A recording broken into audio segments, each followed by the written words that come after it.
Welcome back. French President Emmanuel Macron will hold a working lunch with UK Prime Minister Boris Johnson later today, not long after dismissing his request to renegotiate the Brexit withdrawal agreement. Macron told reporters last night that it was not possible to agree to Boris Johnson's demand to scrap the Irish backstop, and that doing so would give the EU an unacceptable choice between protecting its internal market or preserving peace in Ireland. Joining us with that story and everything else this morning is Francis Fitzgibbon, CEO of Storystock. But first, let's take a look at what Boris Johnson had to say yesterday. I just want to be absolutely clear with all our German friends and with the German government that we in the UK want a deal. We seek a deal. And I believe that we can get one. We can do it. Wir schaffen das, I think is the phrase. But clearly,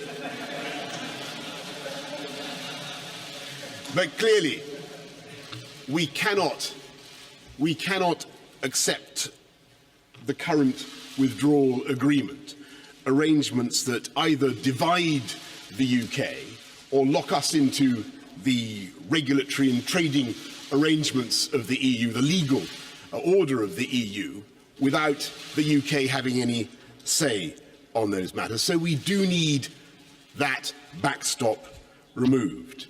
But if we can do that, then I'm absolutely certain that we can move forward together.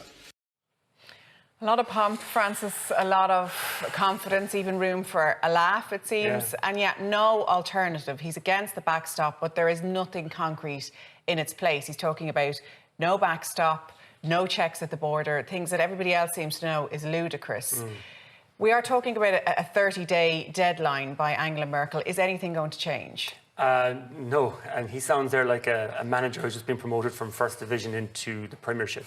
And all of a sudden he's realised he's in the big leagues now, playing against people like Angela, who is very much involved with detail. She's been around a long time, she gets it, she understands it.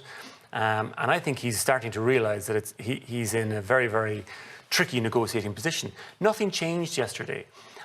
Europe is still united in the sense of they're maintaining that the backstop is still there. It was always the position that if the UK could come up with something better than the backstop, well then, of course, it's a no-brainer that we would go with something better than the backstop. Tell us what it is. You know, we've had the last 2 years trying to establish what could be better than the backstop, and we haven't come up with that. The idea that he's going to magically come up with it in 30 days, the next 30 days, is nonsense. And I suppose he has to take something away from these meetings. He has to go back to the UK and say, I have a win here. And this idea that Angela Merkel has given him 30 days to come up with an alternative. If anything, I think when you look at it kind of from the outside, it makes him look slightly childish. Because, you know, he's not realising here that there was always room to have an alternative to the backstop. We don't have an alternative to the backstop. So as you said earlier, she's actually offered him nothing new. She's just stating a fact, look, if you have an alternative, well, you've got 30 days. She's just presented what's always been on the table in a very different way, which is an art of negotiation that he's probably not used to. And there you see him smiling and fist pumping and stuff like that. But nothing's changed effectively here. The importance of the backstop still remains. If we can find something better than the backstop, then of course, in any negotiation, if you can find something better than what's currently on the table, then why wouldn't you accept it? But the art of negotiation is who holds the power, and one party has to be willing to walk away. Now, neither of us can really walk away. They're walking away from Europe. But if he plays this game and up to the 11th hour says, no backstop, no backstop, no backstop, and then relents to it, does that give him the power? Is there a chance that this is just gameplay? And it probably is. But if you think about it, the UK are the ones with the most to lose here, because they have a huge amount to lose, because they're the ones who are going to be affected the most. Now, Ireland, of course, has a lot to lose as well.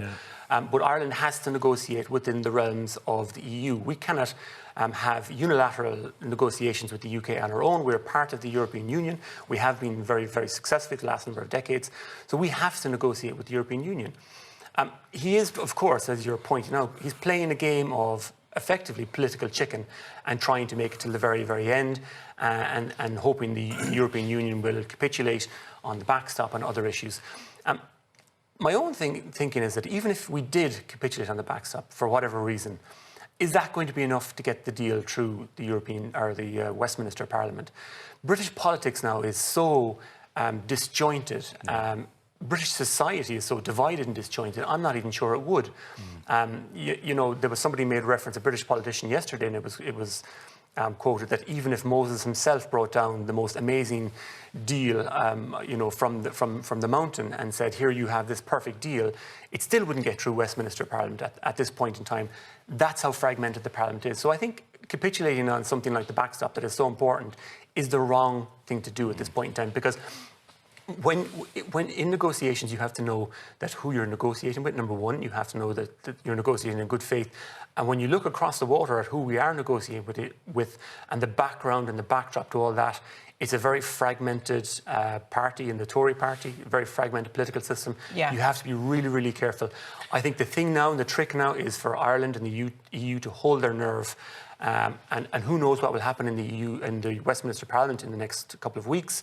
Maybe there'll be a vote of no confidence, a new election. You're right. Negotiating a new in the referendum. political arena is very different to negotiating anywhere else. It is comforting to know, though, that there are Brexit preparations underway, because we don't hear enough about that. Yeah. That there are things going on. We hear here in the front of the Independent about how it's all going to work after October 31st. I was listening to Verona Murphy, head of the Hauliers Association, on radio a couple of days ago, and she was talking about already the backlogs that are in Calais, the backlogs that are in Irish ports, 5 and 6 hours. When I worked in the European Parliament, this was a constant issue. In particular, certain times of year when the migrant crisis would spark up, you would have huge delays coming through Calais in particular. Now, all of our traffic, be it toilet paper, be it your avocados in the morning, a lot of the stuff will come through that particular route. So whatever's on our table in the morning time has probably travelled that route unless we make it ourselves. And that's a huge issue. So we need to make preparations in that sense. I'm a little bit of an optimist in the sense of I still think there's an outside chance that Brexit might not happen because you know, who knows what will happen in British politics over the next while. If we had another rerun of the referendum, maybe it won't. As divisive and all as that would be for the UK. This is very optimistic. It's very optimistic. Bear in mind that the majority in Westminster do not want a no deal. So, I mean, there's a lot to be played out there in the sense of they could call a no confidence motion. Boris Johnson's government could be toppled meanwhile. Who knows what will happen in that particular time frame as well. What I do know is the next 30 days, it's going to be extremely turbulent within the UK political system. I don't think Boris Johnson will be smiling half as much as he was yesterday in the coming days, because he has a very, very tough time ahead of him. He's going to have to upset a lot of people, the DUP being primarily probably amongst them in future. You know, there's a lot of ifs and buts and a lot of things that could happen in the coming weeks and 30 days. So watch this space. Francis, let's move on to details that are emerging about a Garda revamp. What are we seeing in the papers this morning about that? So what they're talking about doing is effectively making localised mini police forces, cutting the districts down from 28 to 19 or so, having local autonomy, so that you would have local superintendents running. So regional kind of headquarters. Regional, yeah. In the same way they want to take the HSE from being one national organisation and bring it back down to local. It makes sense in the idea that you know, local policing, local officers there will understand the local topography and the needs, whereas Dublin's very urban. You can have stations everywhere. Where I come from down in Kerry, you have, you know, to get from Tralee to Dingle, you have to pass over a mountain. So policing that kind of area is a very difficult area that the local Gardaí understand. Well, what about all the local Garda stations that have gone over the years? Are they talking about, is that a way of kind of putting a regional headquarters there to help there? Potentially. I don't think many of them will reopen. A lot of that, the kind of ship has sailed in that sense, and a lot of them, they're just not viable to open them. And that's just a kind of a fact of life. It's a global kind of trend, really. It's going to face a lot of potential problems. Garda representative bodies already grumbling about, you know, potentially having less middle management, less jobs on the you know, at local level, which will upset the unions, the Garda unions, the GRA, and people like that. Has it talked about increasing numbers on the streets? That's the idea. So what Drew Harris wants to do is get more frontline policing, which is where you want to have police in the first place. I think we lost a lot of community Gardaí in the recession to cuts, and that was a huge, significantly important backward step in policing, because now they need to get more Gardaí on the beat, but more importantly, more Gardaí into community where they go walk around the community.